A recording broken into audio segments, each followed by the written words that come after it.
Voice clear है? काफी late join करा क्लास में।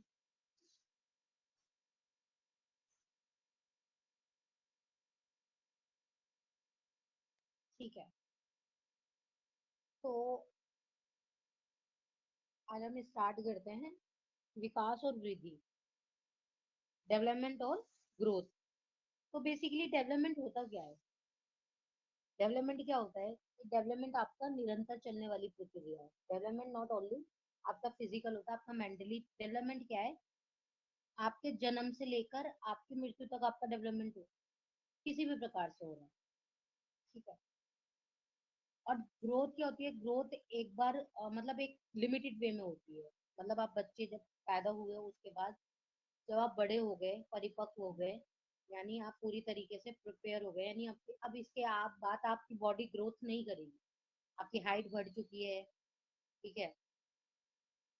आपकी जो भी बॉडी में चेंजेस आते हैं, लड़कियों के जो चेंजेस आते हैं, बॉयज के जो चेंजेस आते हैं, वो सारे चेंजेस हो चुके हैं। ठीक है। आप जवान हो चुके हैं, आपकी बॉडी की जो ग्रोथ है अब रुक गई है, तो वो लिमिटेड होती है। डेवलपमेंट हमारा निरंतर चलने वाली है। इसमें जो डिफरेंसेस हैं, विकास एवं वृद्धि में छोटा सा डिफरेंस बता रही हूँ, फिर इसको डीपली पढ़ूँ। विकास एंड वृद्धि। ठीक है। क्या डिफरेंस है? विकास हमारा क्या कहता है? ये वाला विकास क्या कहता है? ये क्या है? विकास जो है एक शब्द है, और इसी का अंदर क्या आती है? वृद्धि आती है। विकास के अंदर ही वृद्धि आती है। ठीक है। और द सेकंड इज, विकास एक निरंतर चलने वाली प्रक्रिया है। निरंतर, निरंतर चलने वाली प्रक्रिया है। ये बालक के या बच्चे के बड़े होने के बाद भी चलती रहती है। ये निरंतर चलने वाली।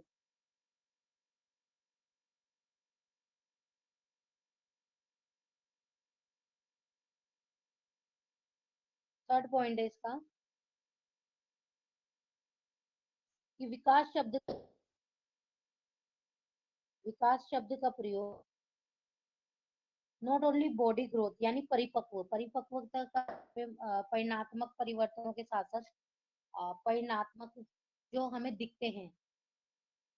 देखो, कई बार होता है जो हमारा डेवलपमेंट होता है वो सामने वाला नहीं देखता, हम कितना पढ़ रहे हैं, कितना क्या कर रहे हैं, हम क्या लिखते हैं। ठीक है, क्योंकि आपका जो जोन है वो लिमिटेड है। आपको शायद 10 लोग जानते होंगे बेहतर तरीके, फॉर एग्जाम्पल आपके सामने। ठीक है। तो लेकिन वृद्धि क्या है? सब देखते हैं। विकास की वृद्धि है। ठीक है। ये है क्योंकि वो दिखती है कि अच्छा बच्चा 1 साल का है, अच्छा इतना बड़ा हो गया है, इतनी हेल्थ हो रही है। ठीक है। तो विकास शब्द का प्रयोग परिणात्मक चीजों के साथ साथ इसके लिए व्यवहारिक का प्रयोग व्यवहारिक परिवर्तनों के लिए भी। अब देखो, आ, छोटा बच्चा जब पैदा होता है उसके लिए भी व्यवहारिक परिवर्तनों के लिए यूज होता है विकास। फॉर एग्जाम्पल, जब बच्चा छोटा पैदा होता है तो उसके जो सोचने की समझने की जो क्षमता होती है वो बहुत बहुत डिफरेंट होती है। हम उसे जो बता देंगे वो वैसा उसको ही चीज को मान लेता है। हम उसको जिस चीज का जो नाम बता देंगे वो वही मान लेगा। जैसे बच्चे कुछ खाना नहीं खाते, जैसे मेरी भांजी है, तो खाना नहीं खाती हैं, छोटी हैं अभी 1.5 साल की, वो क्या करती हैं कि उनको बोलते हैं अल्लाह बाबा आ रहा है, अल्लाह बाबा। वो डर लग रहा है, थोड़ा सा डरा के तो चलो इस बहाने खा लीजिए। तो जैसा हम उन्हें बता देते हैं वो वैसा सीखते हैं। ठीक है। फिर आते हैं थोड़े बड़ी एज में, जब आप चीजों के आस पास जाता है, जो होते हैं 7-8 साल के बच्चे होते हैं, "हाँ, अब हमें बेवकूफ मत बना कि ये ऐसे थोड़ी ना है।" फिर आ जाते हैं टीन एज वाले बच्चे, जो एक्चुअल में एक मिडिल मेच्योरिटी में आ गए। Like he understand everything, she understand everything. तो क्या बोलते हैं, दोनों ही प्रकार के लड़कियां भी अपने बारे में और आसपास के एनवायरमेंट के बारे में, और घर वाले भी उनको बताते हैं कि बेटा ये सेफली जोन में रहना है, ऐसे ऐसे ऐसे। तो उस तरीके बच्चे थोड़ा पेरेंट्स से डिस्क्लोज हो जाते हैं उस टाइम पे। उनको उस टाइम पे टीनेज में अपने दोस्त ही अपनी जिंदगी लगते हैं। लाइक मेरी सारी प्रॉब्लम का सोल्यूशन मेरे फ्रेंड्स ही करेंगे। फिर आ जाता है adult में, आप बड़े हो जाते, ये डिफरेंट होती हैं। ठीक है। तो विकास ये होता है आपका, इसके अंदर आपकी वृद्धि भी आ रही है और आपका व्यवहारिक परिवर्तन भी आ रहा है।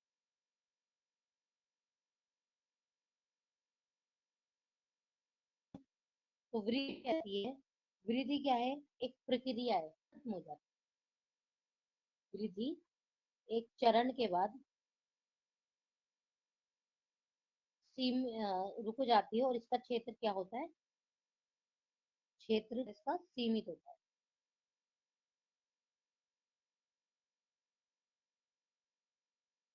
ठीक है, इसका क्षेत्र क्या होता है? सीमित होता है। मैं जो बोल रही हूँ, आप अगर अपने पर्सनल नोट्स बनाएंगे एक लाइन में, पॉइंट वाइज आप अपने नोट्स बना लें। ठीक है। उससे अच्छी कोई चीज हो ही नहीं सकती। आपको कोई नोट्स प्रोवाइड कर दे, आप कुछ भी कर लें, आप अपने खुद के notes बनाएंगे ना, वो one of the best notes हो। ये बात हकीकत है। अब वृद्धि क्या कह रही है? वृद्धि की जो प्रक्रिया है, जैसे मैंने बोला कि विकास निरंतर प्रक्रिया, निरंतर यानी कॉन्टिन्यूस चलने वाली प्रक्रिया, आपके जन्म से मृत्यु तक चलती है। लेकिन वृद्धि आपके जन्म से लेकर मृत्यु तक नहीं चलती है। ठीक है। ये आपके जवान होने के बाद रुक जाती है, यानी परिपक्व होने के बाद ये रुक जाती है। ये आजीवन नहीं चलती वृद्धि, आजीवन नहीं चलती, नहीं चलती। ठीक है। इसका नोट अपने आप लिख लीजिएगा कि वृद्धि आजीवन नहीं चलती है। ये आपके जवान होने यानी परिपक्व होने के बाद एक टाइम के बाद रुक जाती। ठीक है। और वृद्धि शब्द का जो प्रयोग है, वो सिर्फ इसीलिए यूज किया जाता है परिणात्मक। जैसे हम विकास शब्द का यूज इसलिए कर रहे थे परिणात्मक और व्यवहारिक उसके लिए, तो दोनों के लिए।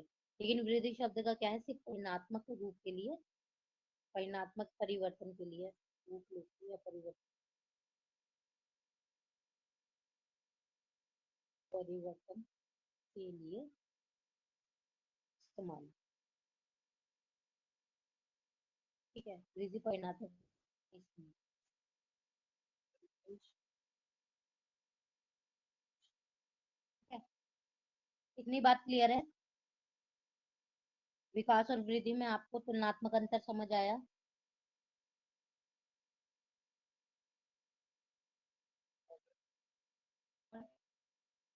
दो बच्चे और प्लीज आप लोग भी आंसर कीजिए।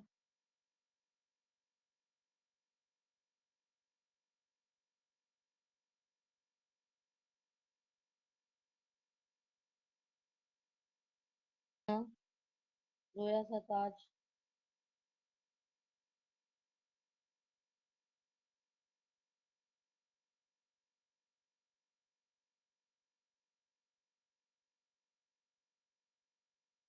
खैर चलिए, अब पढ़ते हैं हम मानव विकास।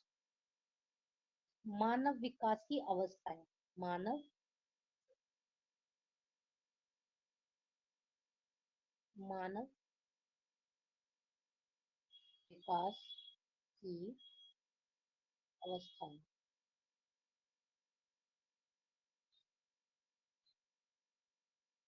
ठीक है। मानव विकास की अवस्थाएं होती हैं। आज की जो हिसाब से है, जो आज के वैज्ञानिक है, उन्होंने ना चार अवस्थाएं बना रखी हैं। ठीक है, मानव विकास की। तो याद रख लीजिएगा, चार अवस्थाएं इंपॉर्टेंट है। शेष अवस्था, शेष शेष अवस्था। ठीक है। ये आपकी क्या होती है? जन्म से आपके जन्म से किससे होती है? जन्म 6 ईयर तक। ठीक है, यानी 6 वर्ष तक। फिर आती है आपकी बाल अवस्था। बाल्यावस्था क्या कहती है आपकी? ये आती है आपकी 6 ईयर से 12 ईयर तक। ठीक है। देखो कई कई बुकों में ये जन्म से 5 साल दे रखी है, और बाल अवस्था आपकी 6 साल से आपकी 11 साल तक दे रखी है, किशोर अवस्था आपकी 11 से 18 तक दे रखी है, इस काइंड ऑफ। तो ये बस आपको समझना है क्या है किशोर अवस्था। किशोर किशोर अवस्था आपका कहाँ से स्टार्ट होता है? 12 से 18 तक, 18 ईयर। उसके बाद आपकी आती है वयस्क अवस्था। वयस्क अवस्था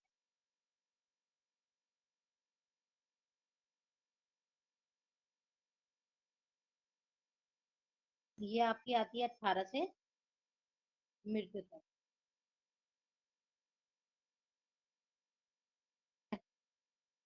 तो ये आपकी 4 अवस्था है, याद कर लीजिएगा इनको। पूछा भी जाता है क्वेश्चन, शेष अवस्था कब से कब तक की होती है? एग्जाम्पल, ठीक है, शेष अवस्था जन्म से 6 ईयर तक होती है, बाल्यावस्था आपकी 6 से 12 ईयर्स तक होती है, और किशोर अवस्था आपकी 12 से 18 ईयर तक होती है। ठीक है। और वयस्क अवस्था आपकी 18 से मृत्यु तक होती है, बिकॉज आप मतलब ये एक आइडियल एज मानी जाती है कि आपका वृद्धि, आपकी जो जिस्मानी या आपकी जो फिजिकल वृद्धि है वो आपकी 18 से 21 की एज के बीच में हो जाती है। ठीक है। आप इस एज में अडल्ट हो जाते हैं, आपकी बॉडी पूरी तरीके से डेवलप हो चुकी होती है। ठीक है। क्लियर है? चारों अवस्थाएं। अब इन अवस्थाओं को बहुत डीपली भी पढ़ेंगे। पहले बताएं, क्लियर है?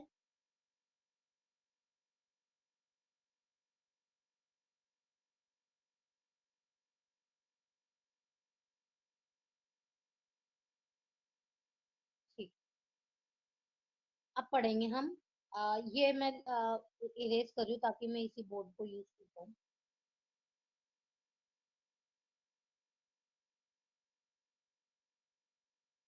चलिए, अब पढ़ेंगे हम कौन सी, सबसे पहली वाली कौन सी थी? शेष अवस्था। इसकी विशेषताएं पढ़ेंगे। शेष अवस्था की। ठीक है।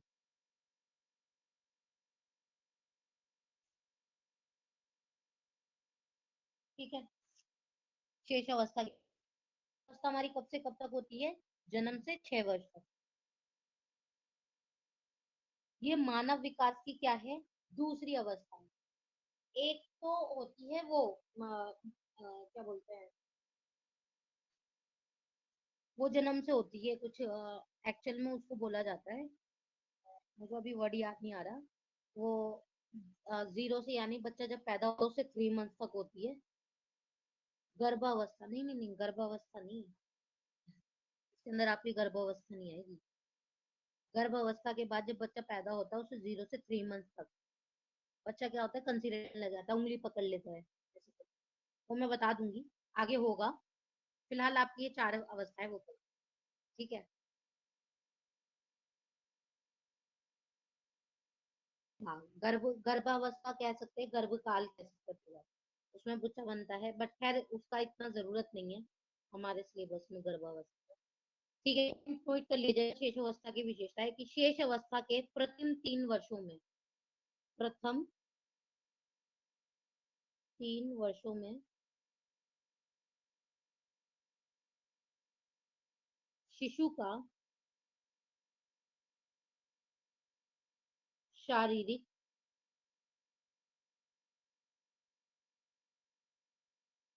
विकास, आप लोग ना साथ साथ नोट कीजिए, काफी बड़ा है तो अच्छा रहेगा। आप लोगों की लिखने की बहुत जल्दी आपको वो आ जाएगी, लाइक कि जल्दी से जल्दी आप चीजें लिख लेंगे और आपका टाइम मैनेजमेंट बहुत अच्छे तरीके से होगा। ठीक है। तो प्रथम 3 वर्षों में शिशु की शारीरिक विकास काफी तेजी से होता है, काफी तेजी से या वृद्धि से या तीव्रता से होता है, तेजी से होता है। कैसे? उसका उसका वेट बढ़ता है बच्चे का, उसकी लंबाई बढ़ती है। 3 वर्षों के बाद उसकी गति जो होती है धीमी हो जाती है। ठीक है, नोट कर लीजिएगा कि बच्चे का जो शेष अवस्था में शिशु की शारीरिक विकास काफी तेजी से होता है 3 वर्षों में। ठीक है, जिसमें उसका भार, उसकी लंबाई तेजी से बढ़ती है, और 3 साल के बाद उसकी जो वृद्धि है, वृद्धि की जो गति है वो थोड़ी धीमी हो जाती है। ठीक है, उसकी वृद्धि या विकास की गति जो होती है वो थोड़ी धीमी हो जाती है। फिर उसकी आंखों का, इंद्रियों का, फिर उसके आंतरिक अंगों का, फिर उसकी मांसपेशियों का विकास होना शुरू हो जाता है अगले आने वाले 3 सालों में। क्लियर है ये पॉइंट?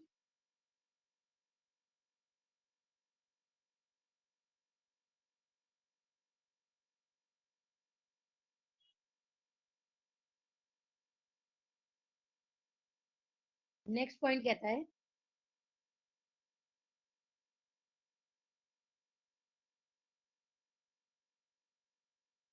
कि शिशु की 3 साल की उम्र तक, शिशु की 3 साल की उम्र तक मानसिक जो उसकी जो मानसिक क्रिया है, उसकी मानसिक जो शक्तियां हैं, मानसिक शक्तियां, वो सभी पूरी तरीके से काम करने लग जाती है, कार्य करने लग।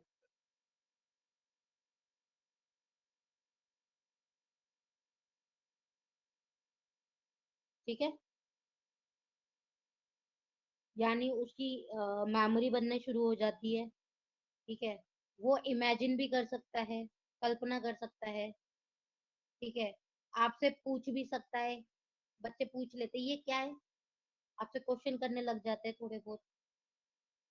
ठीक है, तो वो जो होता है अपना मानसिक शक्तियों का पूरे तरीके से प्रयोग करने लग जाता है, उसकी शक्तियां सारे की सारे उसकी कार्य करना शुरू कर देती है। शिशु में जिज्ञासा, जिज्ञासा क्या होता है? क्रियोसिटी, क्रियोसिटी होती है किसी चीज को जानने की इच्छा। ठीक है, कि भाई ये चीज क्यों है, पेड़ पे एप्पल क्यों लटका है, ऊपर क्यों है, नीचे क्यों नहीं है। ठीक है, हवाई जहाज हवा में क्यों उड़ता है, there are so many question. ठीक है, शिशु में ना जिज्ञासा एक पर्याप्त मात्रा में होती है, बिकॉज वो इतना समझ नहीं पाते, क्योंकि वो क्वेश्चन करेंगे, हमें पता है कि उन्हें ये चीज अभी समझ नहीं आएगी अगर उनको समझने बैठा जाएगा, बिकॉज अभी उनकी एज ही बहुत छोटी है। ठीक है, तो आप उनको इस तरीके का कुछ आंसर करते हैं जिससे बच्चा सेटिस्फाइड हो जाए। हम जो आंसर करते हैं बच्चे को वो उसके फेवर में करते हैं। ठीक है, तो शिशु में तो उसकी जिज्ञासा क्या हो जाती है, उसकी जिज्ञासा वहीं पर शांत हो जाती है।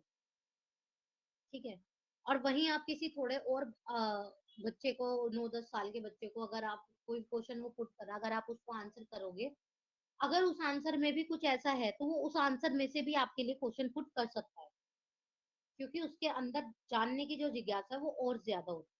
तो शिशु में जिज्ञासा क्या होती है? पर्याप्त मात्रा में, पर्याप्त मात्रा में होती है। ठीक है, कि वह अपने खिलौनों का अलग अलग प्रकार से प्रयोग करता है। ठीक है, वे उसे फर्श पर फेंकता है, अलग अलग भागों में तोड़ देता है। जैसे वो गुड़िया आती हैं, तो वो उसका शरीर अलग कर दिया, उसके हाथ अलग कर दिए, उसके पैर अलग कर दिए। तो बेसिकली ये एक्चुअल में ये बिल्कुल फैक्ट है, बिकॉज मैं आप खुद देख रही हूँ अपने घर में। ठीक है, तो उनमें क्या होता है, पर्याप्त मात्रा में होती है, इतना कि वो समझ जाते हैं कि चीजों को किस प्रकार से यूज करना है, अपने टॉयज को अलग अलग टाइप से यूज करना है। ठीक है, और उनको फेंकते भी हैं, उनको उठा के भी लेकर आते हैं, फिर उनको अलग अलग भागों में तोड़ देते हैं, क्योंकि क्योंकि वो जानना चाहते, क्योंकि उनको थोड़ी सी जिज्ञासा हो रही है क्यों है। वो तोड़ तोड़ के उन्हें तोड़ कर और फिर लगाने की भी कोशिश करते हैं कि ऐसे तोड़ा तो ऐसे ही लगेगा ये। ठीक है, क्लियर है आपको ये?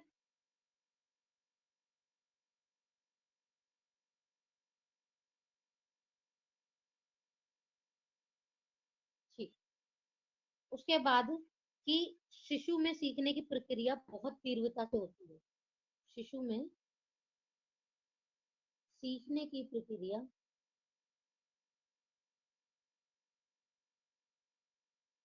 बहुत तीव्रता से होती है।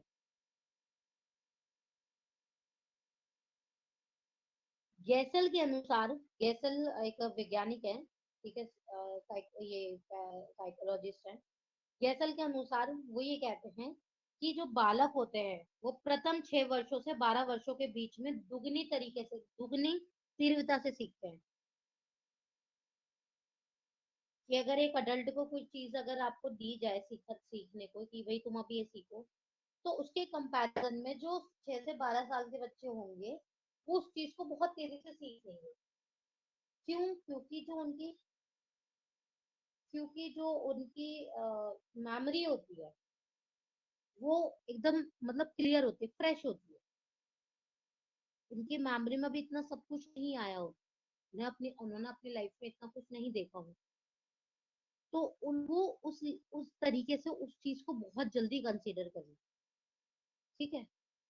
और यही जो एज है ना, it's a very very sensitive age. ठीक है, इसको बहुत ज्यादा सेंसिटिव एज इसलिए बोला जाता है बिकॉज अगर आप इसमें कोई बच्चा अच्छे प्रकार से व्यवहार करेगा तो अपना लाइफ टाइम वो अच्छे प्रकार से व्यवहार, अगर इस एज में अगर उसका व्यवहार गलत होता है या कुछ भी होता है तो उसका लाइफ टाइम में वो व्यवहार और आगे एज में साथ बढ़ते बढ़ते बढ़ते बढ़ते वो और एक्सट्रीम गलत होता चला जाता है। ये आई थिंक हर कोई अपने आसपास के एनवायरमेंटल में देखते हैं। हर किसी के एनवायरमेंट में आपको उठा के देखो, आपको यही चीजें दिखेंगी। ठीक है। आपको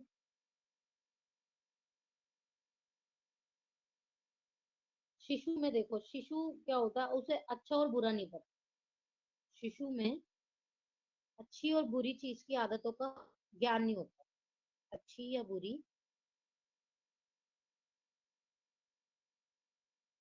अनुचित बातों का ज्ञान नहीं होता। बातों का ज्ञान नहीं होता।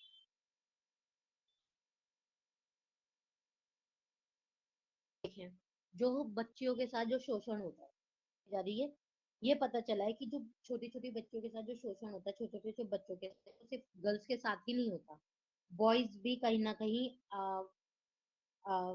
मोलेस्टेशन का शिकार हो रहे हैं आज। ठीक है, जैसे कि हम देख रहे हैं आए दिन कुछ ना कुछ न्यूज आती है। But as compare to boys, girls शुरू से ही अ, एक वो जोन होता है ना कि एक अपने घर में ज्यादा सेफ है, पर आजकल तो ये भी सुनने में आता है कि घर में भी आजकल बच्चे सेफ नहीं है। ठीक है। तो बेसिकली मोलेस्टेशन बचपन में होता है, पर उनको ये चीज का पता ही नहीं होता कि क्या गलत है क्या सही है। ठीक है। तो आजकल स्कूल्स में बच्चों को, ये छोटी छोटी बच्चियों को ये चीज भी सिखाई जा रही है कि गुड टच क्या है, बैड टच क्या है। पहले के नहीं सिखाया जाता। पहले का तो ये है, अगर मैं बहुत नॉर्मल बात करूं तो पहले की एजुकेशन में ये सिस्टम था कि टीचर ना गर्ल्स की बॉडी के बारे में या बॉयज की बॉडी के बारे में करने से शर्माते थे। ठीक है, वो चैप्टर पढ़ाने भी शर्माते थे। अरे चैप्टर जब बुक में दिया तो किसी रीजन दे दिया, बट नाउ अब थोड़ा डिफरेंट हो चुका है। अब अब टीचर्स थोड़ा खुलकर और सही तरीके से, आप अलग वे में आप समझा सकते हैं, आप अपना तरीका बदल सकते हैं, बट आप उस चीज को निग्लेक्ट नहीं कर सकते। ठीक है। और तभी बच्चों को आजकल ये गुड टच बैड टच सिखाया जा रहा है, बिकॉज उनके अंदर उन बातों का कोई ज्ञान तो होता नहीं है इतनी छोटी उम्र में कि क्या अच्छा है क्या बुरा है। बट उनको बताया जा रहा है ताकि वो सेफ हो सके, अपने पेरेंट्स को ये चीज बता सके किसने कैसा व्यवहार किया। ठीक है।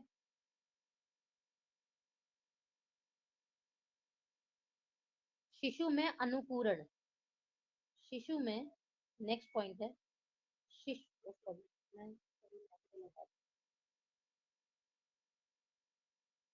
शिशु में शिश- शिशु में अनुकूरण। अब अनुकूरण क्या होता है? अनुकरण सॉरी, अनुकूरण, अनुकरण, अनुकरण होता है आपका नकल। ठीक है। अनुकूरण का मतलब होता है, अब आपको वहां पे नकल नहीं बोला जाएगा, कुछ वर्ड आते हैं इसके अलग अलग। ठीक है। शिक्षु में अनुकूरण, अनुकूरण का मतलब होता है नकल। शिक्षु में अनुकूरण दोबारा सीखने की, दोबारा सीखने की प्रवृत्ति होती है। अब ये क्यों कहा जाता है बच्चे नकल करके सीखते हैं, ये हकीकत है। अगर आप जो व्यवहार करेंगे बच्चे के सामने, स्पेशली ये जन्म से, और ये जो 6 साल तक के बच्चे जो होते हैं, स्पेशली 3 साल तक के बच्चे, आप जो व्यवहार करेंगे ना, ये आपको देख के हूबहू वैसे ही करेंगे।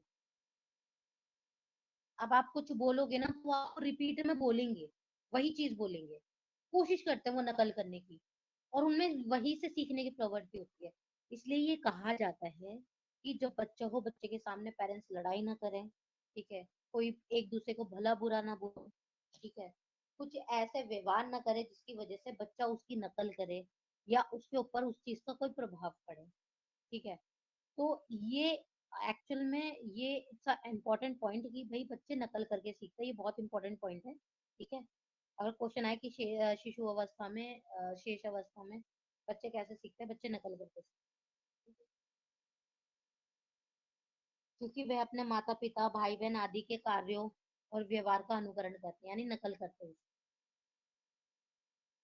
और अगर ऐसा नहीं कर पाते हैं, नकल कर नहीं पा रहे, बोल नहीं पा रहे, तो चीखने लग जाते हैं कि भाई हमसे हो नहीं पा रहा। तो ये प्रकट जो नकल करने की, सीखने की उनकी प्रवृत्ति है, ये उनका विकास का एक हिस्सा हो, ठीक है। तो यहाँ तक क्लियर है आपको? शेष अवस्था की विशेषताएं आपकी यहाँ समाप्त हो जाती है।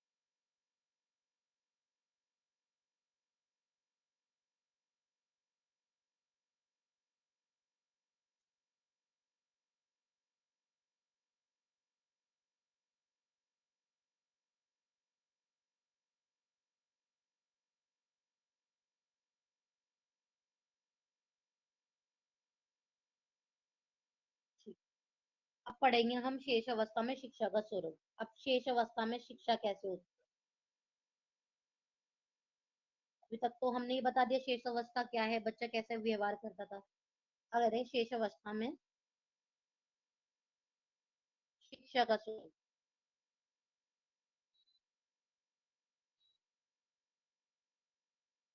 तो शेष अवस्था में शिक्षा का स्वरूप क्या कहता है?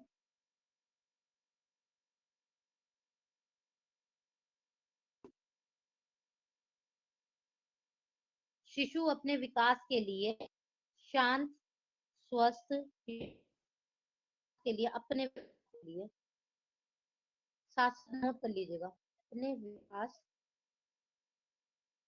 शांत, स्वस्थ और सुरक्षित वातावरण चाहते, सुरक्षित वातावरण।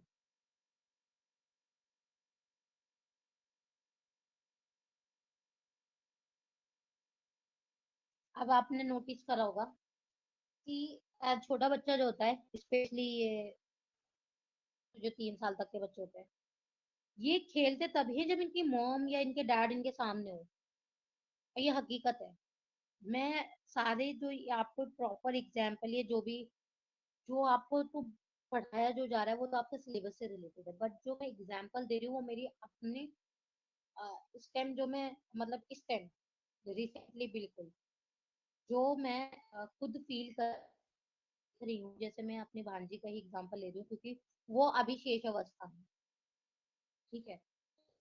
हमें उसका यही है कि वो मेरे पास तो जब तक खुश है, जब तक उसकी मॉम सामने, मेरी सिस्टर बैठी होंगी, तो वो खेलेगी, हंसेगी भी, खेलेगी भी। लेकिन जैसे ही वो नजरों से हटी, उसका रोना शुरू हुआ। उसको कोई नहीं चाहिए, उसको वही चाहिए। तो उसका जो सेफ जोन है ना, 3 साल तक 100% उसका सेफ जोन उसके मॉम डैड ही होंगे। हम चाहे कितना भी उसका केयर कर लेंगे, कितना भी कुछ कर लेंगे, बट उसका जो सेफ जोन है, उसकी जो मेंटालिटी के हिसाब से, उसकी अवस्था के हिसाब से, उसका सेफ जोन जो है, जोन है जो आता है, ठीक है। तो बच्चा अपने विकास के लिए, अब वो विकास तभी करेगा जब उसको शांत स्वस्थ और सुरक्षित वातावरण क्या है, उसके अपने लोग जिन्हें वो सोचता समझता है, जिन्हें वो जिनके पास कंफर्टेबल हो, वो माता पिता हो। ठीक है। और माता ही होती है सबसे ज्यादा, पिता को भी एक बार को बच्चा भूल जाता है, पर माता से ज्यादा कनेक्ट। पॉइंट था।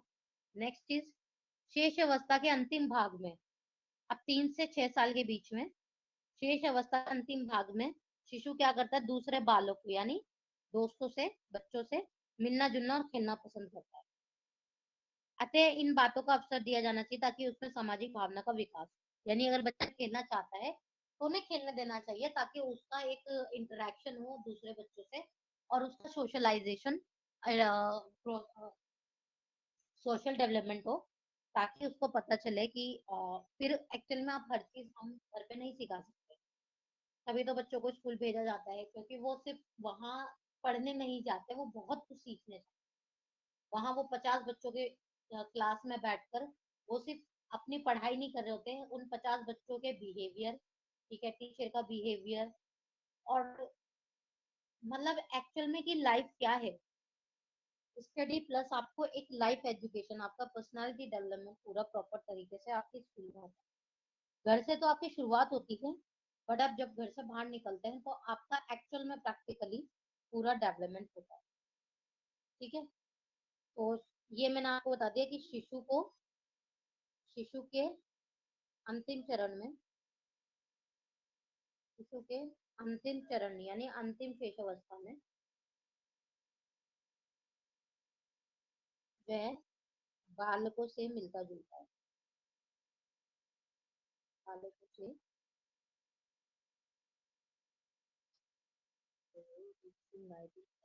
मिलता जुलता है। ठीक है। और खेलना पसंद जुलता है और खेलना पसंद, खेलना पसंद। ठीक है।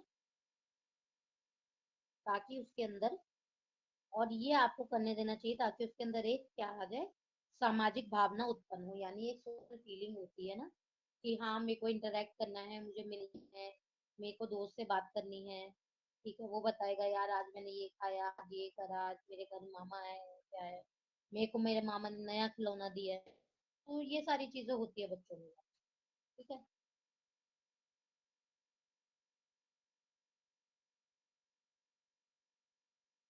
नेक्स्ट इज, इस अवस्था में शिशु अपनी इस अवस्था में शिशु अपनी आवश्यकताओं के लिए, आवश्यकताओं के लिए दूसरों पर निर्भर रहता है, दूसरों पर निर्भर रहता है। करेक्ट है। ठीक है। शिशु अपनी आवश्यकताओं के लिए दूसरों पर निर्भर रहता है, जैसे कि कौन कौन हो गए उसके दूसरे, माता पिता एंड उसके शिक्षक, यानी उसके टीचर्स। ठीक है। उसके सहायक यानी साथी, सहपाठी। ठीक है।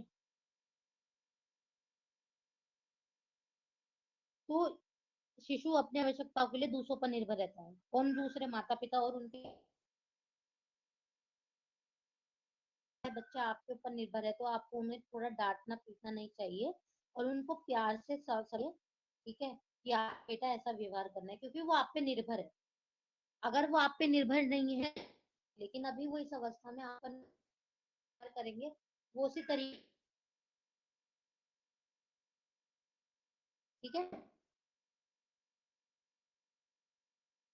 द नेक्स्ट पॉइंट,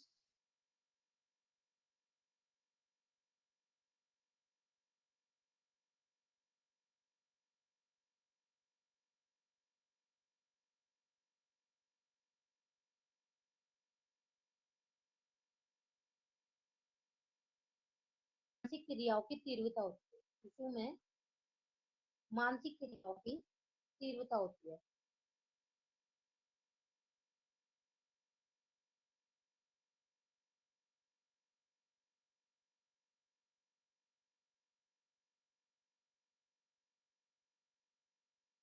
शिशु में मानसिक क्रियाओं की तीव्रता होती है। तो बच्चे को क्या करना चाहिए? तो उसे सोचने विचारने का अवसर देना चाहिए आपको।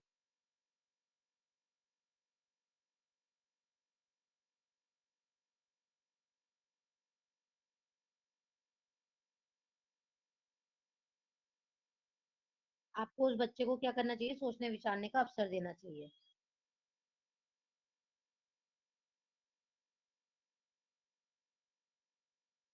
और सबसे इम्पोर्टेंट पॉइंट एक, कि शिशु की शिक्षा में कहानी और चरित्र पुस्तकों का विशेष स्थान होना चाहिए। कि शिशु की जो किताबें हैं, शिशु की पुस्तकें हैं, पुस्तकों में या शिक्षा में जो उसको आप पढ़ा रहे हैं, पुस्तकों में कहानियां, आप उन्हें कहानियों के द्वारा पढ़ाएं, वो बहुत इंटरेस्ट लेके पढ़ेंगे। कहानियां और चरित्र, चरित्र या चित्र, चरित्र गलत, चित्र, कहानियां और चित्र, शिशु की पुस्तकों में कहानियां और चित्र होने चाहिए, विशेष स्थान होना चाहिए उनका, क्योंकि वो बच्चे देखना पसंद करते हैं।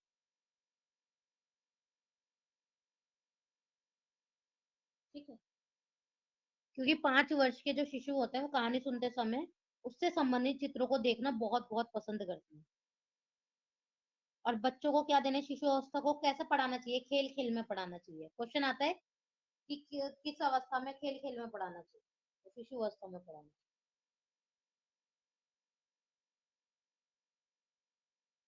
तो खेल खेल में ही बच्चा है, अलग अलग माध्यम से आपको सीखते हैं। और ठीक है, और एक एक शिशु को खेल द्वारा शिक्षा दी जानी चाहिए। इस संबंध में स्ट्रेंग, स्ट्रेंग एक साइकोलॉजिस्ट है, कि शिशु को खेल द्वारा शिक्षा दी जानी चाहिए। शिक्षा दी जानी चाहिए। इस संबंध में स्ट्रेंग ने कहा है कि शिशु शिशु अपने एवं संसार के बारे में सबसे ज्यादा या अधिकांश खेल के माध्यम से, खेल के माध्यम से सीखता। ठीक है, जैसे कि बच्चे अपने बारे में सीखते हैं, अच्छा ये आईज है, ये नोज है, ये ईयर्स है, उनको खेल खेल में बातों बातों में बढ़ाओ। हम भी अपने मतलब बाजी बताते हैं, शी नोज, बोल नहीं पाती, बट उसको बोलो कि आईज कहाँ है, तुरंत आपको दिखा, ऐसे हाथ लगा के बताएगी। नोज कहाँ है, ईयर कहाँ है। तो बच्चे की जो, और अभी शी हैज ओनली 1.5 ईयर्स, यानी 1.5 साल की है वो। ठीक है, और अभी वो इतना अंडरस्टैंड करती है उसकी। ठीक है, हाँ, हर बच्चे की अपनी अलग कैपेबिलिटी होती है, अलग एक कैपेसिटी होती है अंडरस्टैंडिंग की, कि वो चीजों को समझ पाते हैं। बट अगर हम इंडिविजुअल एक एवरेज बच्चे को लेके चले तो वो थोड़ा बहुत समझने लग जाता है उनसे। ठीक है, तो बच्चे खेल खेल में ही सीखते हैं। ठीक है, तो उनको जितना हो सके आपको ऐसे ऐसे गेम्स बनाने चाहिए, जिससे कि उनकी स्टडी भी हो जाए, उनकी शिक्षा के ऊपर भी कोई बुरा प्रभाव ना पड़े, उनकी शिक्षा भी हो जाए और उनको मजा भी आए सीखने। ठीक है,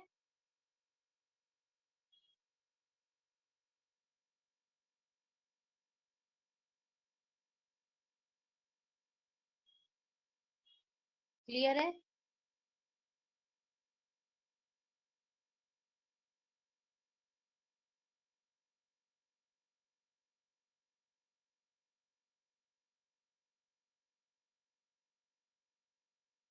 ठीक है, कल हम बाल्यावस्था और किशोरावस्था पढ़ेंगे।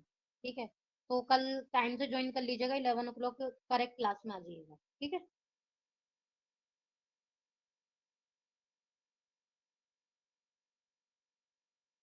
ओके।